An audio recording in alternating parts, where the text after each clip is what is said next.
In a world gone mad, only rationality and common sense can save it. It's Andrew and Jerry Save the World with your hosts, Andrew Langer and Jerry Rogers. And now, here's Andrew and Jerry. Well, hey there, everybody. Welcome to another episode of Andrew and Jerry Save the World, episode 58. Andrew and Jerry take on the war on pronouns. I'm Andrew Langer. Jerry Rogers. And, Jerry and I have been talking about this. Actually, Jerry, before we start anything else, I want to set the Wayback Machine back to the mid-1970s and to a Schoolhouse Rock. You remember Schoolhouse Rock? Of course I do. This is how I learned about pronouns. I am fairly certain that you did as well. I want you to hear this.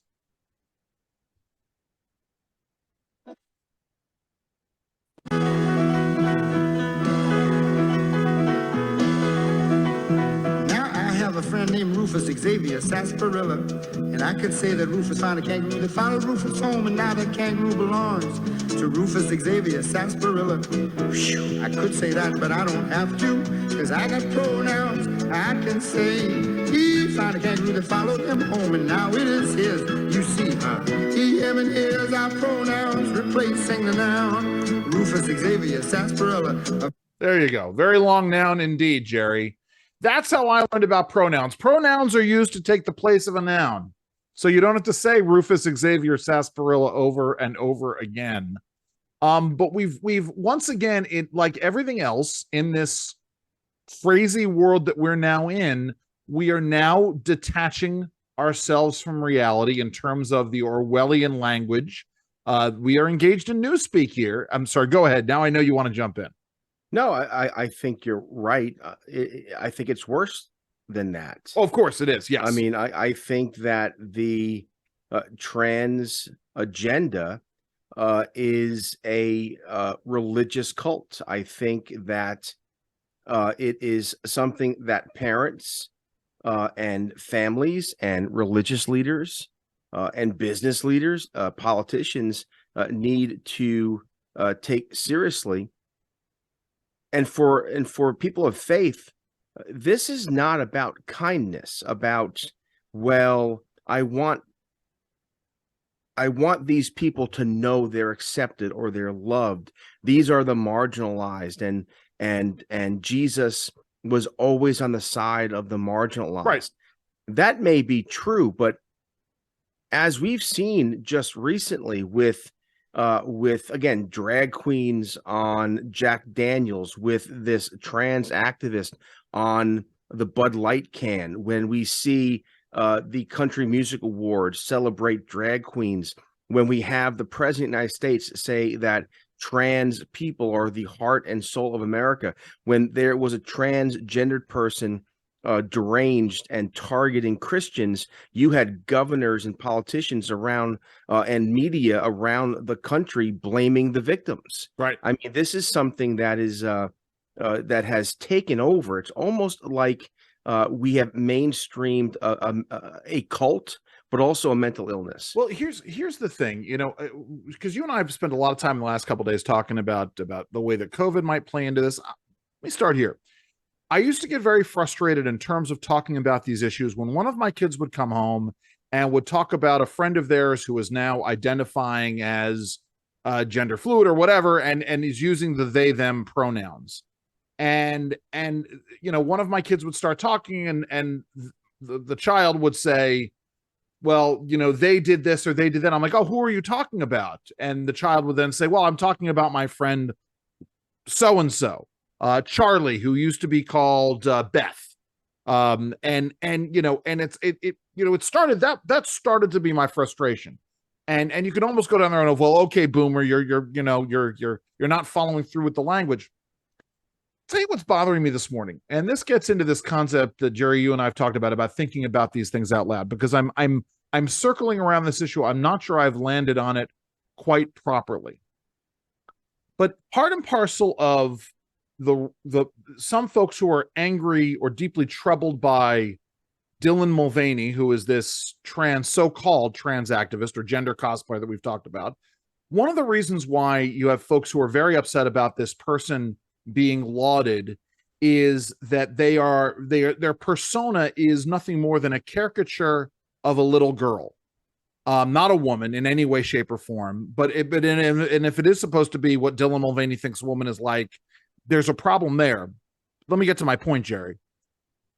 What we are doing is we are reinforcing the negative, what the trans, especially the male to female trans movement is doing is it is reinforcing the negative gender stereotypes that a lot of folks fought against from the 1950s even onwards, and essentially saying that this is what a woman is, and this is what a woman is supposed to look like, and this is what women are supposed to be.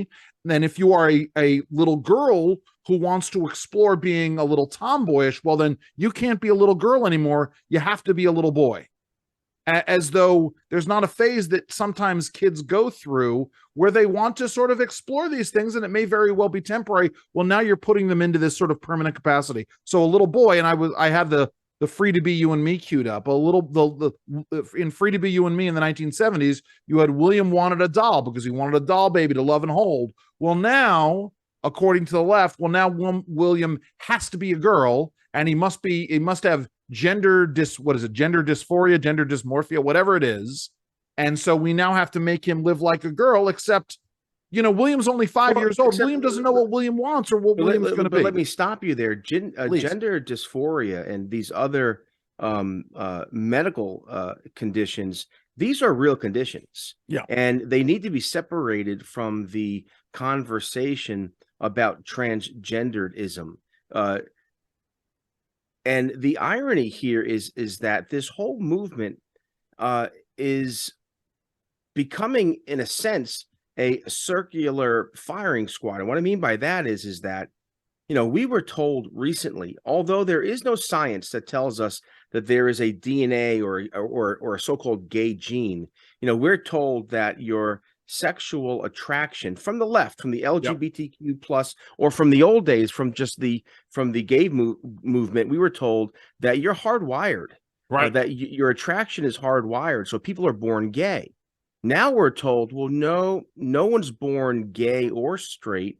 Rather, everyone is on this spectrum. It's very fluid. Sexual identity and attraction, sexual gender, these things are fluid. And so even the LGBTQ plus coalition is at odds with each other, because what is it? Is a gay man gay, or is a gay man a transgendered woman? Well, and it gets down to Jerry, because part Andrew of it, Sullivan has actually written about this, and saying that the trans movement is really trying to do away with gay men. Right. And what Jerry's talking about here is part of this is this insane sort of way of thinking that if you're a man, a biological man, and you're straight, what the trans movement is trying to say is that there is nothing wrong with you. I'm sorry, there is nothing wrong with you being attracted to a trans woman, and more to the point, there is something very wrong with you and bad about you if you are not attracted to someone who is claiming to be a woman now, but used to be a man, or was born with man parts and man genes. That's part of what they're trying to do away with here, is this idea that you could be hardwired so that they can get their agenda enacted. And again, if I'm a woman, if I'm a lesbian, I would be roundly offended by this idea that you're trying to negate the identity of women, you're trying to negate the identity of gay women. And I'm genuinely shocked that more aren't speaking out. What happens, right, with the trans exclusionary radical feminists is that they have been shunned from the feminist community. I'm sorry, Jerry, go ahead. No, but again, we've lost all ideas of common sense and allowing people to live their lives in dignity. But we don't have to, or shouldn't be forced to celebrate their kink, or their mental illness, or their fantasy. And that's where we are. And just so our audience knows, this is not something that is fringe. This is mainstream.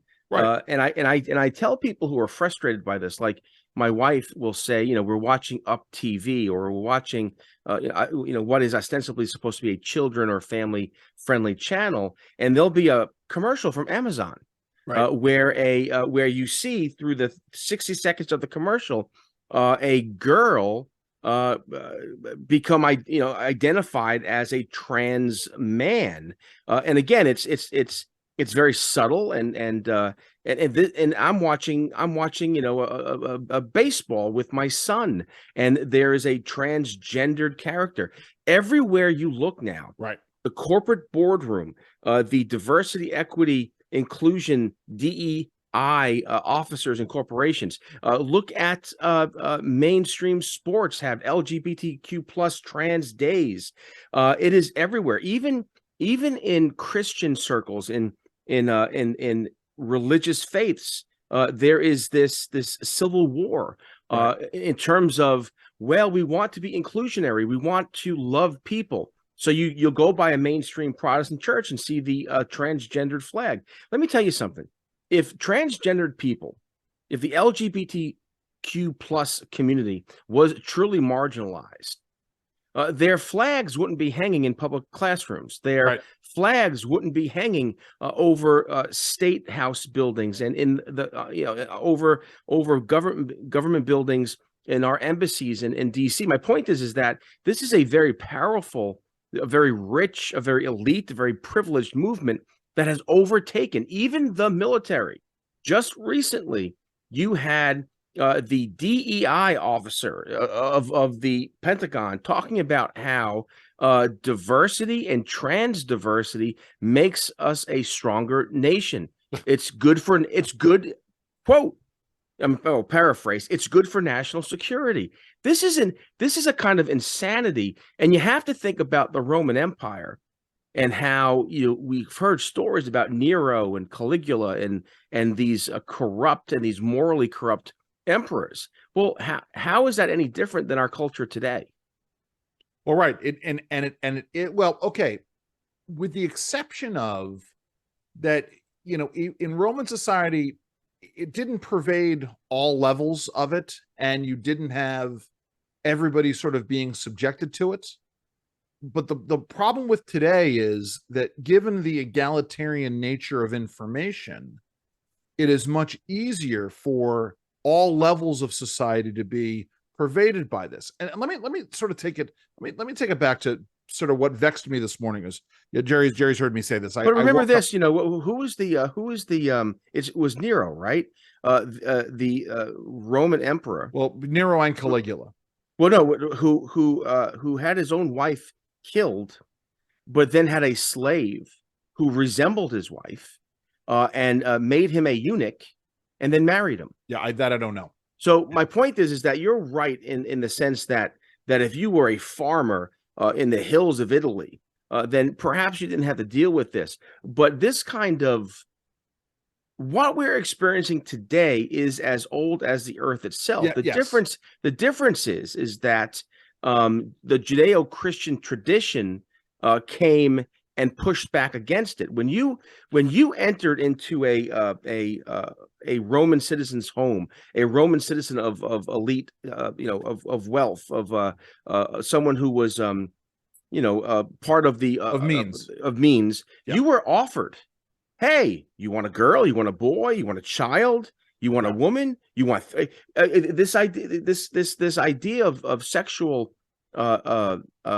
fluidity was very much the common, but it was the growth of the church, the Judeo-Christian ethic, that pushed against it to our benefit, right? Yes, and more to the point, it sort of the reason why we went through the Dark Ages and then we went into the Renaissance because what you had was, now obviously there were outliers here, but you had a church in which are building on the philosophies of logic and based in reality, some objective reality. There were objective realities at work, and so creativity and science were able to flourish as a result. But this is my point, Jerry. Whereas, yes, the average farmer in ancient Rome would not have witnessed, any of this or had to deal with any of this. Now you have school districts all over the country, even in parts of rural America that are going to be asking parents, how does your child identify? And no, again, let me stop you there. No. What's happening actually in public schools around the country is children are allowed to self-identify, and the parents aren't even notified. No, that's I want to have that discussion in a second. I want to start with the parents who do know, though, because this is the thing that got me today, and it's the thing that got me last week when I was in for Tony, and the governor of Indiana signed the bill, SB 640, that banned essentially, the prescribing of puberty blockers and the allowance for gender mutilation surgery for minors in the state of Indiana, and the immediate pushback by the ACLU. And so there are parallel stories afoot. One of the complainants in the ACLU's challenge were the parents of a 7-year-old child who had been born a boy and identifying as a girl since the age of 3. Wow. And I talked a little bit about that, but hold on for a second.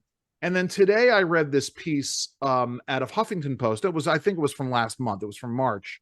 In fact, let me pull this up and share it so that folks can see this.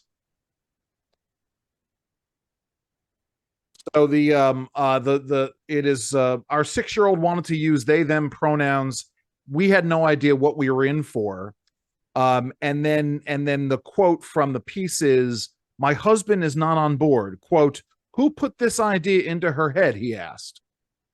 And you're seeing that in a lot of different places. And their child is 5 years old. And the mom is going along with it. In this story, the mom goes along with what the child wants. Now, Jerry, you have 5 kids? I have 5 children, yes. 5 children. If any one of your kids at the age of 5 had come to you and said, let's not even say, I want to live as a boy, I want to live as a girl. Let's take the fanciful part of it. Let's say your child came to you and said, "Dad, I want to live as a unicorn. I identify as a unicorn." At age 5, what would you do? What would your reaction be?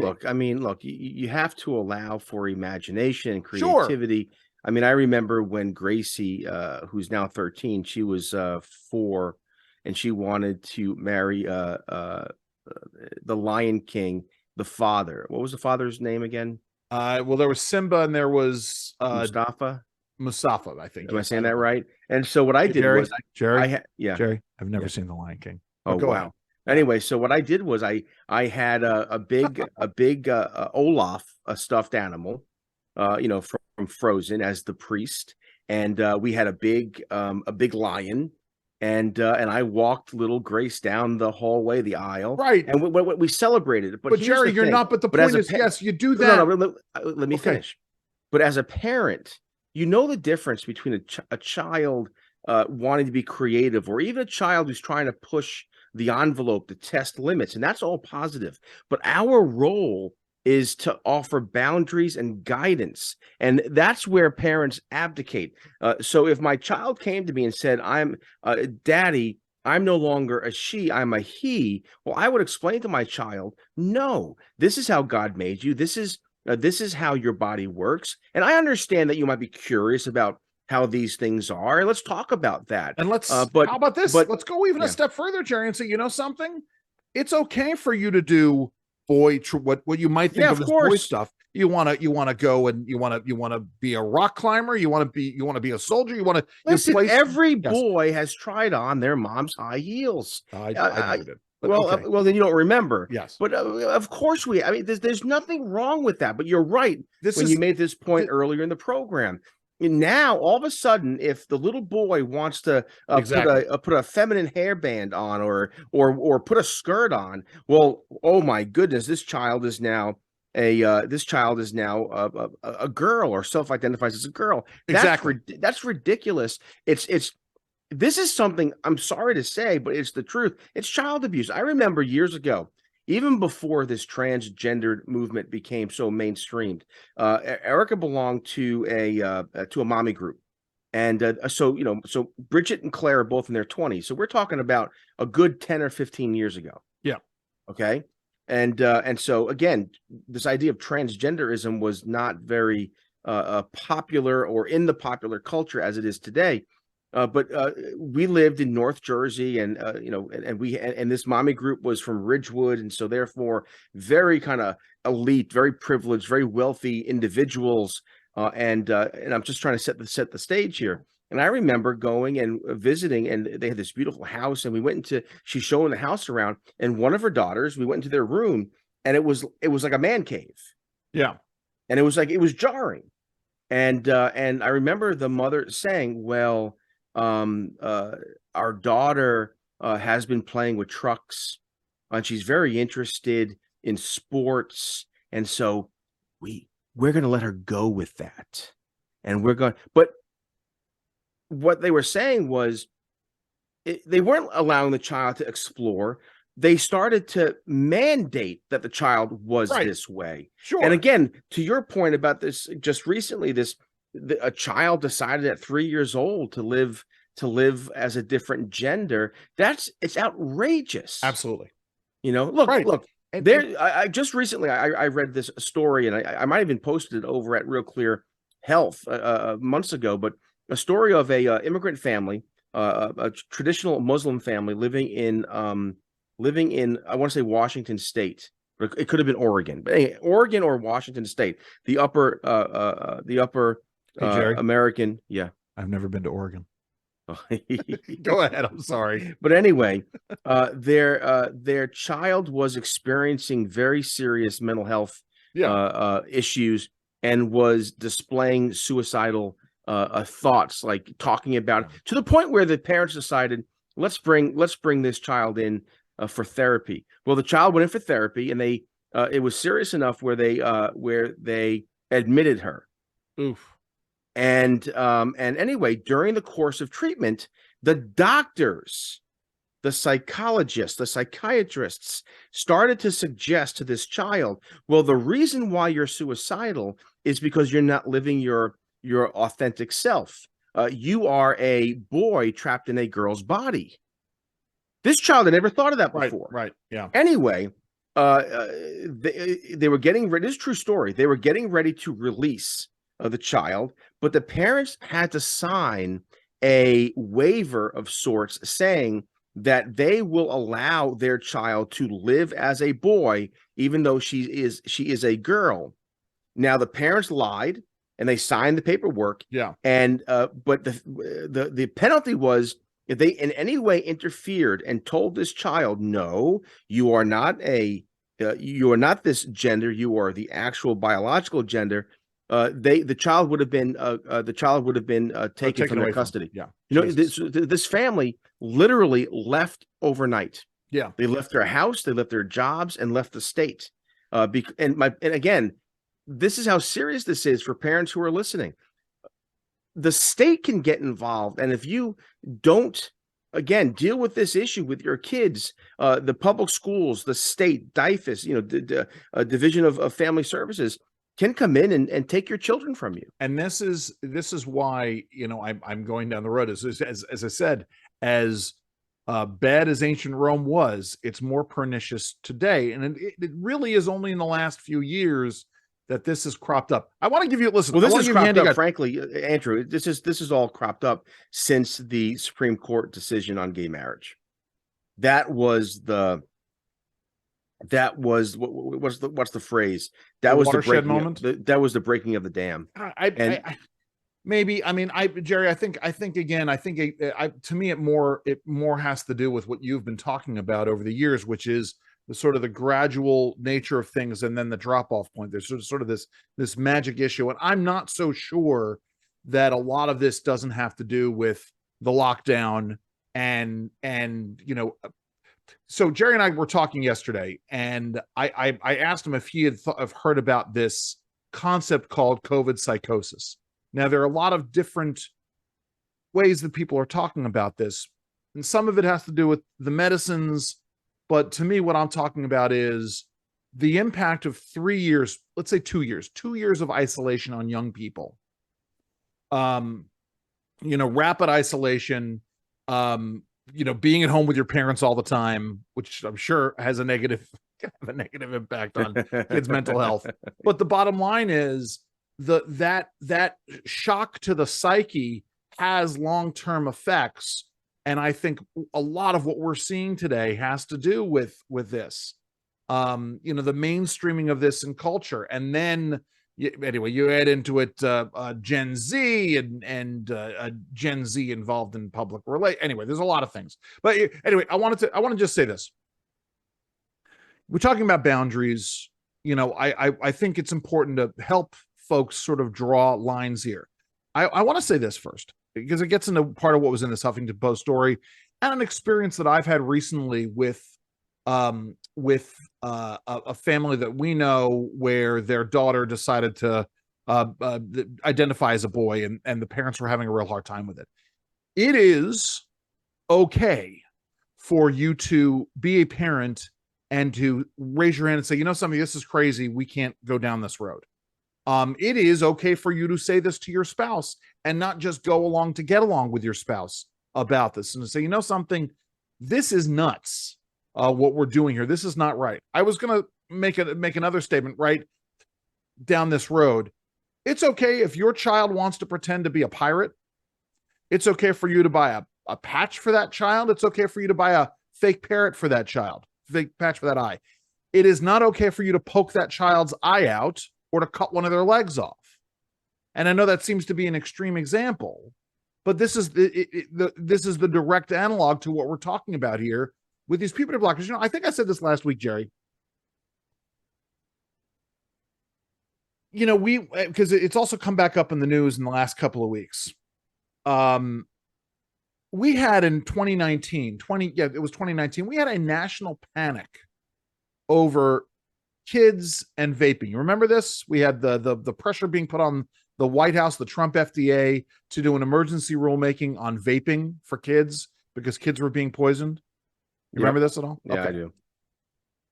And part of the reason why, and why there's still a campaign against vaping, is because of the potential long-term health effects of vaping. Now, at the same time, we're encouraging kids to smoke weed, which is, again, crazy. And I know you want to talk about that today too, Jerry. But the point is, on the hierarchy of things, and listen, this is not to say that I'm in favor of vaping. I don't think kids should be vaping. But I think if we're going to have a national panic over vaping and not have a national panic over the idea of allowing kids to take puberty blockers, I think we've got our priorities a little screwed up here. Yeah, and again, just to emphasize your point, the mainstream media now says that if you're someone who opposes the state, the government, allowing minors to engage in so-called gender-affirming healthcare, i.e., medicines and procedures that mutilate and change the body. In many instances, you can't reverse these changes. Right. You're called a bigot. You're right. called someone out of the mainstream. You're called someone. Again, the left will say, and this is part of the problem that we saw with the Covenant Christian school shooting. You have university professors and you have political leaders who are saying that people who believe that deserve not only to be canceled, but they deserve violence. And remember, Jerry, this is the same tactic that they used for people who were raising questions about the COVID vaccine. Yeah, I mean, look, it seems to me that we do have again, we just had this shooting in Kentucky. Yeah. We had the shooting 3 weeks ago at the Christian school. The left is engaged in violence. Right. Their leaders tell their followers to engage in violence. A couple, 3-4 days ago, you had this former NCAA athlete talking about sports, women's sports, Title IX, and the rest of it, and she literally was assaulted. Right. And the police did nothing. The left is violent. I said this to you, I think, over the phone. This Kentucky shooting, again, I know the left wants to talk about guns. I know that many mainstream Americans are confused about, well, yeah, maybe if we didn't have guns, we wouldn't have 30,000 gun deaths per year. But really, the issue is what is broken in our culture. Right. And it's right in front of us where, again, you have this very radical trans movement. You have this anti-free speech movement. You have the LGBTQ plus movement. You have the DEI, the equity movement. Well, what does equity mean? Equity means that if you look like someone who 3 centuries ago did something bad who looks like someone else, well, then we're going to rig the system so you don't get the full benefits of a free society based totally upon our whim and and how you look. And let's also, because that was another thing Jerry and I were going to talk about today, was this issue of the grift, right? Anytime somebody in power is trying to change the rules of a system, and they're engaging in some sort of subjective metrics in order to achieve some nebulous result, that's their way of gaming the system so that somebody who was in power can get their pockets lined. Look, so when Andrew, it comes to equity rests on this idea of something called an equality of outcome, which is an impossibility.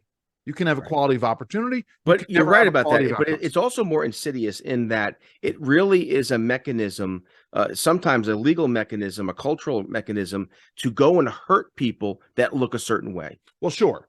But my point and certainly the theft part of it is hurting, is working to hurt people. There's also violence. I mean, if you're a woman and you're speaking out against allowing men to participate in women's sports, and you are assaulted, that's okay, right? Because but Jerry, that's the again, sort of going back to the various flavors of socialism. Right, because you and I have talked about how DEI and the equity issue is really just another repackaging of Marxism. Of course. Right, so there are many different flavors of Marxism, of which most of them have some kind of violent outcropping. The Russian Revolution was a violent revolution. The various communist revolutions, in Europe and South America and in Asia were violent revolutions, especially China in the end. And so Maoism being probably the most violent of all the flavors of Marxism that are out there. And so it is there. This is very much revolution. But the other part of this also, because again, this is why the elites, you wonder why, right? We always wonder why. Why are the wealthiest in the world? Why do they go along with this when they know that in a true Marxist system, they're the ones who are going to be lined up against the wall and shot? But here's hold on, the Jerry. thing. Let me finish my thought. Hold on, let me finish my thought. Yeah, the elites go along with it, both A, because they won't feel the impacts of it, but also B, because they can line their pockets with it. Right? When Jamie Dimon comes out and says, I think that we ought to be using eminent domain to take private property in the name of solving climate change, Jamie Dimon is saying this because he knows that his cronies are the ones who are going to be getting that private property. I'm sorry, Jerry, go ahead. Right. No, but also remember this, in every instance of the Maoist revolution, of the the cultural revolution, of the Russian Bolshevik revolution, of the French Revolution, there was always this target. The elites were the target, but really they weren't. It was the wrong elites. Right. Yes. There were others who, again, in the Soviet system, there was a caste that enjoyed all kinds of privileges and wealth. Oh yes. The same in Maoist China. The same during in the French Revolution. You killed the royalty, but sans culottes. There was a new elite that was created. Yeah. It was what's the Who song? Meet the new boss, same as the old boss. Yeah, it's just won't get fooled again. And that's greatest why, rock song of all time. But that's why in America, the elites go along with this, because they know it A, will benefit them, and B, they will never have to be held to account. Look, right. A very simple thing. I'm rewatching the West Wing, and I might write about how many of these liberal tropes then are now mainstream today, and really how glib and arrogant the writing. It's very interesting and good writing, but it's also glib, and it's also very filled with hubris and disdain for normal Americans. But there is this one reminder that that is interesting, that they were talking about. There was an episode, and part of the episode was about OSHA regs and the condition when you type too much, or carpal tunnel syndrome. Yes. And one of the assistants wanted to have this addendum to a bill. And she's reminded that, well, even if we do this, it won't matter to you. Well, why not? You work in the White House. The rules and the regulations, the laws passed by Congress don't apply to Congress and the White House. So already we're living in a system where they don't have to live under Obamacare. Yes. They don't have to live under many of the conditions that they force small businesses to operate within. We're already in this elite. And again, to me, the greatest Hollywood metaphor for this is Hunger Games. Right. Right? I mean, that's where we're heading. We're heading to this kind of government system where there are the elites and there's everyone else. And I think COVID demonstrated that. Mom and pop shops were shut down, but the big corporate box stores, the Wall Street made money during COVID. Big box stores made money. Hospitals made money. You know who didn't make money? Health practitioners in rural America. Because they were closed down, mom and pop shops, et cetera, et cetera. And then getting down to it, right? And this is the academic study, and I'm not sure it can be done, in a way that is in any way fair or dispassionate isn't the right word, without it being stilted. Objectively, that's the word I'm looking for. Going back through, and I'm going to say the ones who were alive, these mass shooters, or going back through the history of these mass shooters, because I am very curious as to what their experience was during the lockdown. Right. I want to know what they were up to, how they were occupying their time, how they were being socialized. And I don't know, maybe this doesn't sit right with you, Jerry. But you talk about what's broken in our culture, and there's a lot that's broken in our culture. But we know that because man is a social animal, mankind is a social animal, that when you shut people off from one another, it has an impact on their psyche and well-being. And I'm sure you will find, right? Didn't we see this? Remember there was a whole thing with the Buffalo shooter, like the one that the left was all pointing at, oh, we've got this upsurge in racist violence. And they talked about this idea that this shooter had gotten self-radicalized by going down various rabbit holes on the internet during the pandemic. We talk about this, and you talk about the left sort of going through and trying to find the common thread with guns. The common thread may very well be the left inducing this lockdown and keeping us locked down for so long. You got folks who are still angry, who are angry now that the president signed the bill declaring the COVID emergency over. You got Fauci saying that he thinks there's going to be another pandemic. Anyway, I'm sorry, Jerry. Go ahead. Well, look, the bottom line is this, and again, there are honest people who are tripped up about how to deal with guns in this country. And I get from where they're coming, because again, this Kentucky shooter bought his AR-15, bought it legally. Now, mind you, his parents are now saying that he was dealing with mental health issues. Again, did the parents know he purchased this rifle? If so, why didn't they report him if he had mental health issues? So this could very well be that a change of the law wouldn't have made a difference. But what we're talking about here, and I wish the left would say this: no gun law is going to stop mass shootings. No gun law.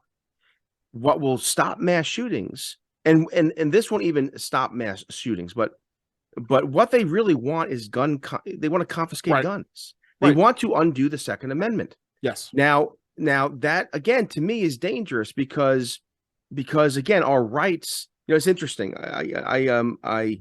We hold these truths to be self-evident, right? That all men are created equal, Right. endowed by their creator. Do you understand that even though our democracy, we're the oldest democracy in the world, but as a nation, we're a young nation, no one ever wrote those words down before. Yes. So the United States is truly a unique experiment in self-government. And the problem is that if you go down the road of New Zealand or Australia, where you confiscate the weapons, then that's it. Then there is no freedom. There is no real freedom of speech or freedom of assembly or religious liberty. Because if the government can just decide that your God-given right to protect yourself and your family, if we could just amend that, change that, take it away from you, then no rights exist. And Absolutely. truly then America is like every other nation in human history in that your rights, we're the only nation in the history of nations where your rights come from God, not from the government. If you go down confiscation of weapons, then we are like every other nation where our rights come from government and they can give and take away. So my point is that, and also you're still going to have violence and mass events. So what do we do with the gun problem, Andrew? Like there has to be a conversation about solutions. And I would say this, and no one talks about this, is that we have a broken culture. And we have to be looking at the culture. And people are uncomfortable. Pornography is ubiquitous. It shouldn't be. Violence and perversion in Hollywood is ubiquitous. It shouldn't be. Now, I'm not saying outlaw pornography. I'm not saying we should stifle Hollywood. What I'm saying is let's have a conversation. Again, the reason why political correctness has risen to the level it is because we no longer just behave properly. We've stopped behaving properly. Somewhere along the line, we just stopped being people of dignity, people of honor. It's people of honor, but also people of respect for one another. Yes. And the idea that we can disagree with somebody without hating them. It's interesting. I was watching one of Obama's speechwriters is in the news this week. I forget his name because he's calling on California Senator Dianne Feinstein to resign. Yes, because the Democrats can't operate. You got Feinstein is in California; she just was in the hospital, and you have Fetterman, who's was in the hospital, just released. So essentially, the majority Democrats don't have the majority, right? And so he's calling on her to resign so they can move issues, move justices, judges, etc. And I'm watching him, and he's on a podcast, Andrew. Now I know you and I are we're dressed casually, but he was dressed casually, almost looked like he took clothes off the floor. Yes. He was in public, and he's sitting with his feet folded under him on a chair. Wait, who is this? A former speechwriter for Obama. Okay, got it. And I'm thinking to myself, he looks like a yutz. Right. Why should I take anything he's saying? Now, my point is this. If I'm going to go into a meeting, if I went to church on Sunday, I wore a suit jacket. Yeah. We have forgotten decorum. We have forgotten chivalry. We should go back and read George Washington's Little Red Book in terms of how we should behave in the company of others. My point is that this is the conversation we should be having. We should be having a conversation of, yes, take your hat off when you enter the church. Yes, open and keep the door open for those who are in front of you. And all the rest of it. We have lost our sense of decorum. Yes. And it has multiplied where our culture is just is sick. Nothing drove me more up the wall when Jan and I got married, when two of our good friends, husbands, the two couples, the husbands in each of these couples came to our wedding without a sport coat on, without even a sport coat, not even a blazer, let alone a suit. No, this is 25 years ago. And again, it's one thing if someone doesn't have the resources. No, Jerry. Right. No. These guys were officers in the United States military. They could afford to go out and buy a blazer. I mean, and believe this was a conscientious choice. It's one of these things where, listen, somebody I know, I will say this, somebody anyway, a wedding I went to recently, it was a topic of conversation that somebody very high up in this person's life also didn't want to wear a suit or a jacket to this person's wedding, and we're like, no, go and get a suit. Yeah, look, this is why I never liked it if Barack Obama went to a sporting event and he was booed. Or even now, if Joe Biden goes, sure. Look, I get it. I opposed Obama's politics. I get it. I think Joe Biden is the very worst president we've ever had. He's actually, in terms of, look at these leaks from the Pentagon. Yeah. Look at how France is now buddying up with China. This president has put America in jeopardy. Look at our withdrawal from Afghanistan, and the whitewash there. Yeah, look at the spending and the executive orders. I mean, this man is actually doing great damage to the republic. Yes. Even still, if he walked into my home, I would stand up and be respectful to him. Of course. If he was walking down the street in a parade, and here's the thing, Jerry, I wouldn't boo him. Time out for a second. And I might turn my back. And the problem is, God forbid, Joe Biden comes to your home and you're respectful to him, because there will be a whole crowd. First of all, there will be a whole crowd who will say you were not respectful enough.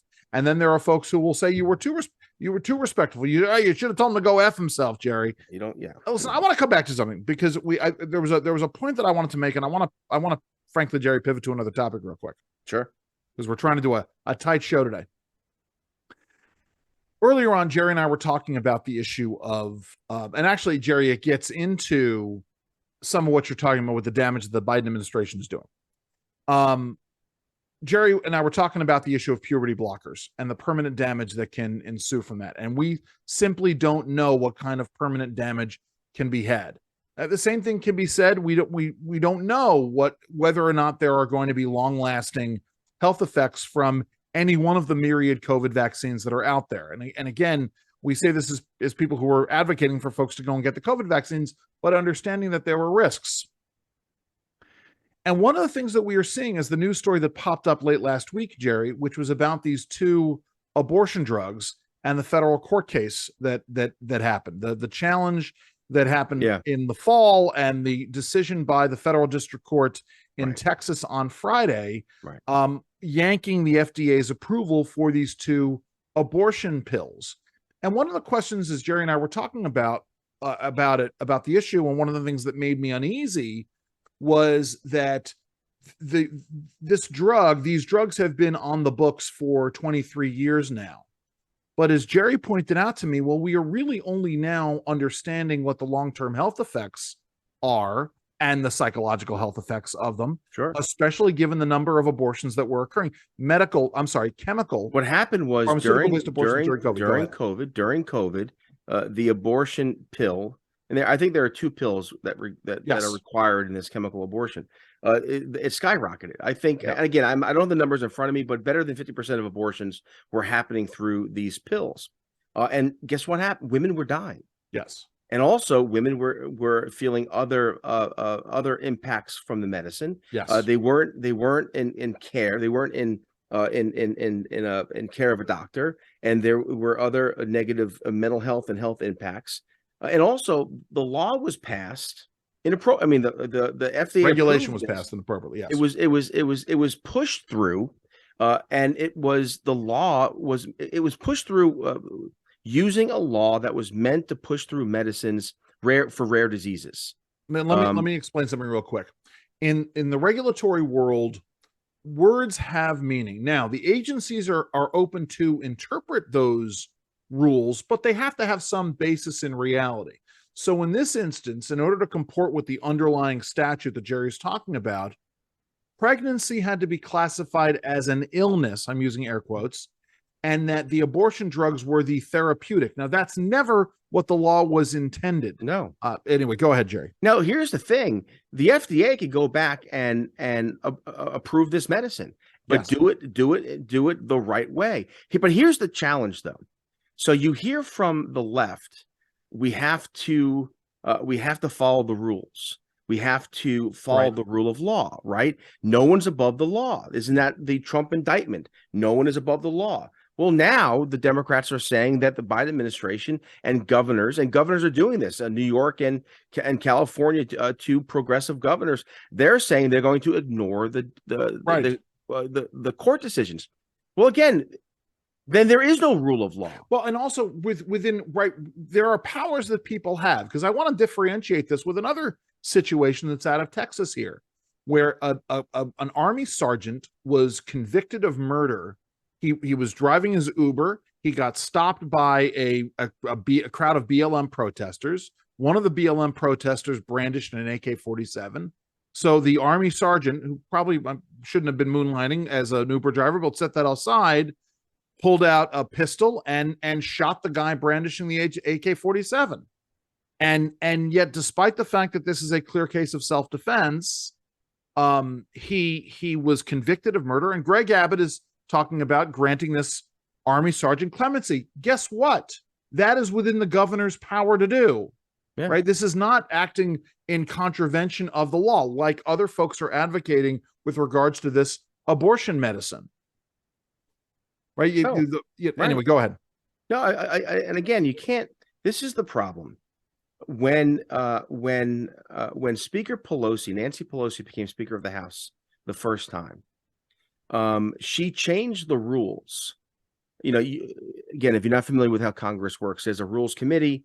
You load it up with your partisans so you can make the rules. The majority really is the majority in the House of Representatives, different than how things operate in the United States Senate. Anyway, so she changed the rules so to benefit her members. Yes. Fine. But then when she lost the speakership and the Republicans were then operating under the rules that Nancy Pelosi and the Democrats implemented, Nancy Pelosi said, we're not going to follow these rules. Yes. And if you remember, they staged a sit-in in the Congress. Now, what happened was the legislation or the issue they were pushing did not cross the finish line. They failed in that attempt, but that was never their attempt. Their attempt was to get the media, to get their liberal progressive coalition, to get them activated. Right. And again, it goes to this, and Nancy Pelosi applauded the breaking of the rules. For the left, and this is again, you want to talk about how to change our culture to deal with the violence, to deal with the things that are afflicting us. Well, let's go back to following the rules, right? And again, but let's call out the left. In this country, Election Day was Election Day. Now, Election Day is a matter of weeks. Yes. In this country, we would respect a court's decision. Except now we don't. Now we go and we threaten Supreme Court justices. You have members of Congress, members of the administration, literally threatening justices. Justice Thomas. Right. Nothing broke, no law, no ethical rule, no rule of the court, and yet you have it from everywhere now that he needs to be impeached. Right. Well, and remember, but Jerry, and keep in mind, right, this is in the end, it's funny, you were talking just a moment ago about the Second Amendment and how if the Second Amendment is repealed, that's it, sidestepped or whatever, every other right. The same thing holds true with these, when the progressive left wants a scalp. And I said this on the air last week. It is very much like Brad Pitt in Inglourious Bastards. Each man takes on a debit. I want my scalps, and you're going to get me my scalps. When the Democrats mark somebody as a target, whether it's Donald Trump being clapped in irons or Clarence Thomas being impeached, right? Because remember, the progressives have been after Clarence Thomas since Clarence Thomas was confirmed back in the 80s. They've wanted him out. And they've tried every trick in the book to try to get him out. Well, for the last few years, it's been about his wife, Ginny Thomas. and about her activism and about and they don't mind false narratives, lying, breaking the rules to get him. Right. And again, but here's the irony in all of this, right? So everyone knows about the Tennessee Three. Now, of course, now they're made to be heroes, and it's about racism. No, it's about two individuals of the three who led essentially an insurrection on the floor of the Tennessee House of Representatives. Yes. Now, I was told that an insurrection interfering with the legislative business was something that was very serious. Yes. Well, the Tennessee Republican majority took it seriously, expelled 2 members. That's the rule of law. Yes. But however, the left has turned this around, and even our friends on the right have said, well, the Republicans overreached. No, they didn't. Right. And this is exactly what Republicans, you want to fix our culture. We need church leaders and conservatives and Republicans and parents to stand up for their rights. And like we said last week, speak the truth constantly, consistently. This is the issue.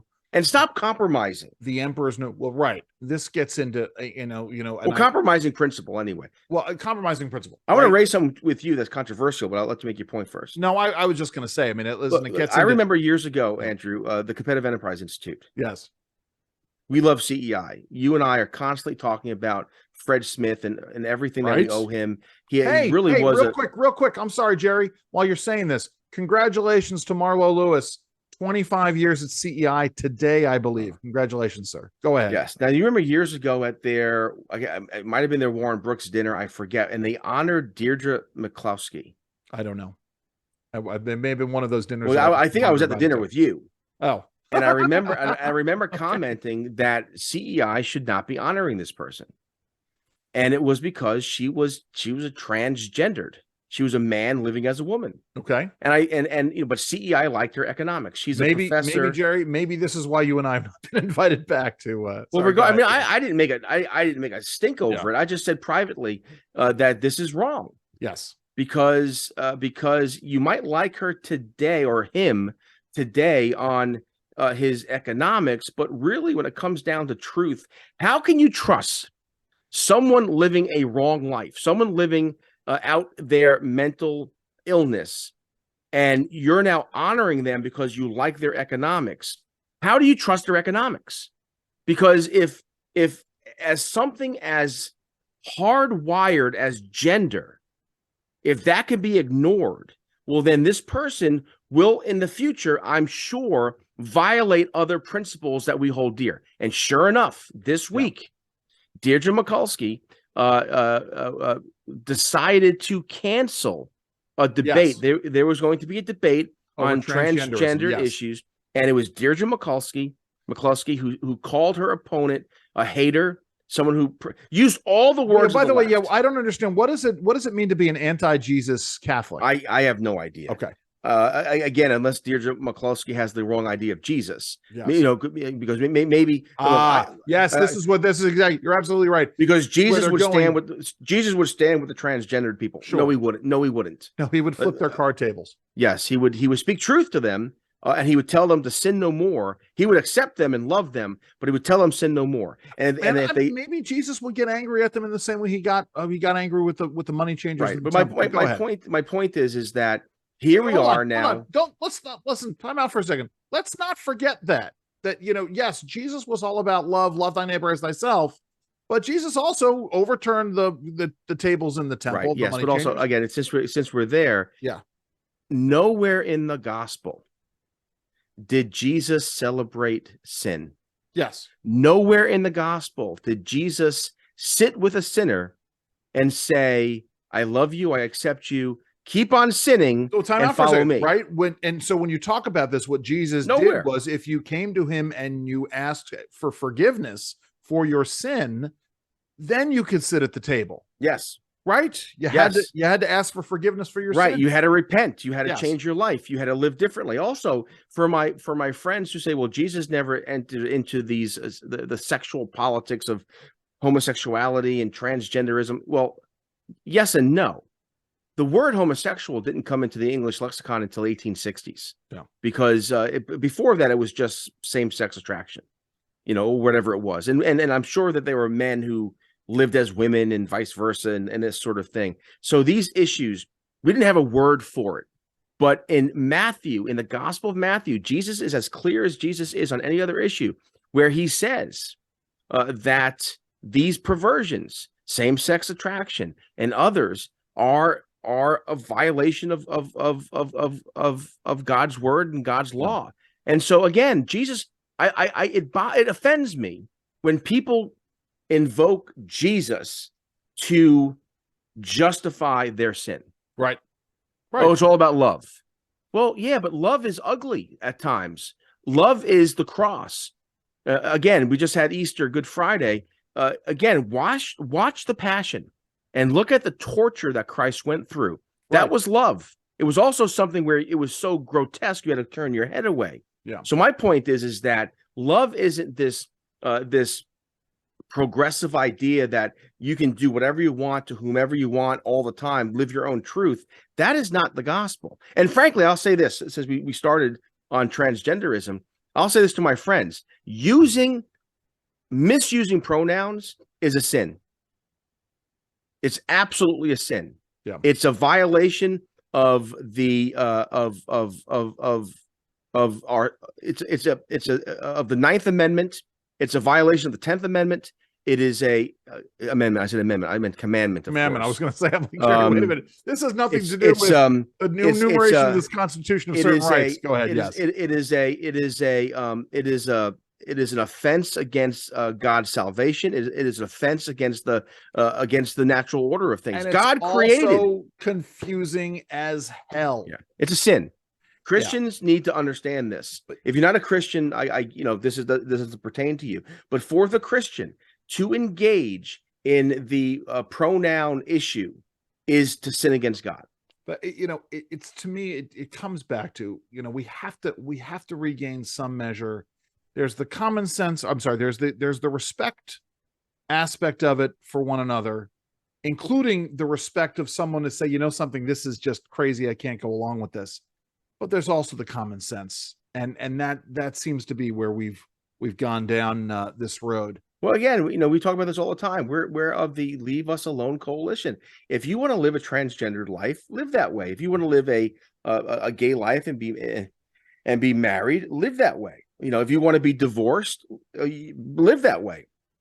But why make me have to celebrate it, in the end, subsidize it, accept it? It's the line, the boundary. And that's, I guess, maybe that's part of it, Jerry, is that you said this earlier about the ability to compromise. Some of this is compromise, but there's also the understanding that there are lines that are drawn. It's not an all or nothing situation. Right. And I think this is where the church has gotten in trouble too. We don't live in a theocracy. Divorce can't be illegal, right? Yes. Homosexuality acts can't be illegal because we live in a pluralistic society that respects all faiths and no faith. However, for the Christian, for the conservative, we shouldn't be forced to subsidize. I love this. But Jerry, even because we're talking about sort of conservatives and Christians here, and you're right, absolutely. It's the concept of you would be made to care. We shouldn't be forced to subsidize. But my point is, getting back to this Huffington Post story, if you are the father of a 6-year-old and your wife says that we're going to refer to our 6-year-old as they, them, it is okay for you to say no. And no, I'm not going to do this. Right. Now, it's not about all or nothing. He's not a bigot for not saying this. Right. But this is where our side needs to organize and integrate the way the left has. Because if you are a father who says this, well, then your wife can divorce you, sue for custody, and use this is the problem. And use your position. I know a couple who have a child who is living as a transgendered person. Yes. And I'm very careful about how I talk with them because I don't know what pressure they're under. Absolutely. I don't know if the state has warned them that if you dare do this again, look, how many states have made illegal the so-called transition or transforming therapy. I forget the name for it. No, I don't. If you're a gay person and you don't want to be gay, you go to a therapist. It's oh, good Lord, it's I don't remember. Anyway, you know what I'm talking about. Yes, absolutely. Now, again, I gay conversion. It's conversion therapy. They've outlawed conversion therapy. But here's my problem with banning it. The left always says that the government shouldn't be in the business of the bedroom. The government shouldn't be in the business of these decisions, except when you want to be in the business of it. Right. So what if I'm a gay person and I want to explore as to why my psychosexual development expressed itself this way?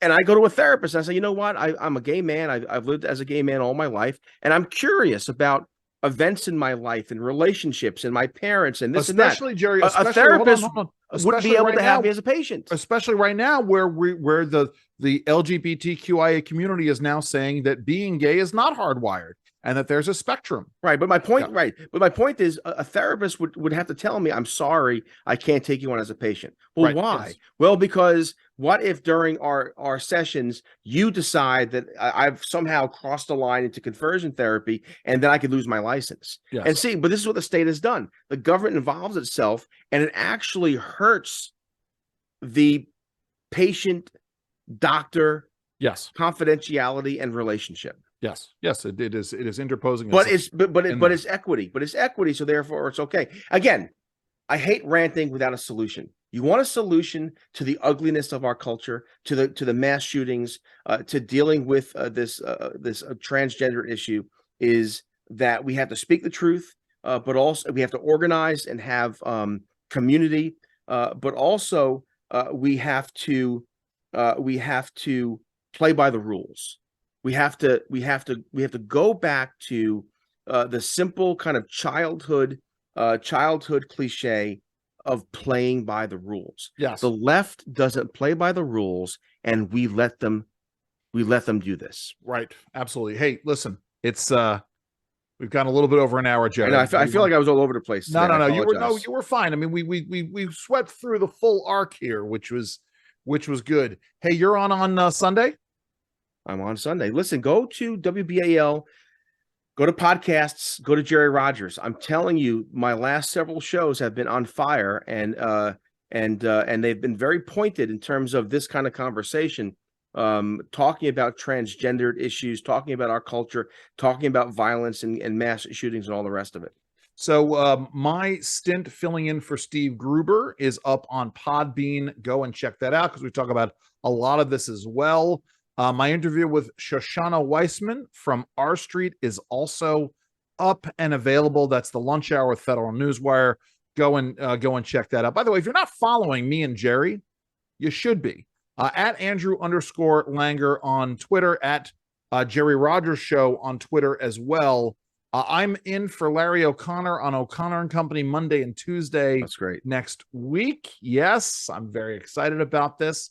And there was one other thing. So as we're talking, the current headline over at the Babylon Bee, is father of 5-year-old pterodactyl troubled by how hard it is to get species affirming care in America. I love the Babylon Bee.